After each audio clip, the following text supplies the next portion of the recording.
Мына ушундай Жумгал району Жумгал айылында мусор маселеси чечилбей ушинтип ар кайсы жакта мусорлор төгүлүп, айылдын үстүндө эле ушундай жерде мусор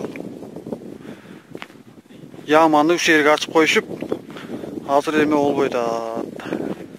Салафандын баары бүт айылга учуп шамал болгондо. Айылдарлап иттер келип терилерди сүйрөшүп айылга алып кирип атышат. Бала бакыралардын памперстерин бүт иттер айылга ташып атат. Ушул көйгөйдөн качан кутулабыз билбейбиз.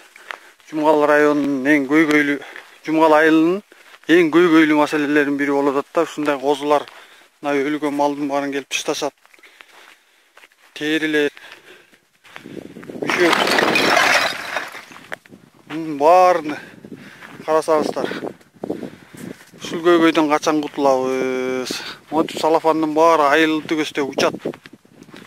Караңыздарчы, талаада жайнаган салафандар илинип турат курайлардын баштарында.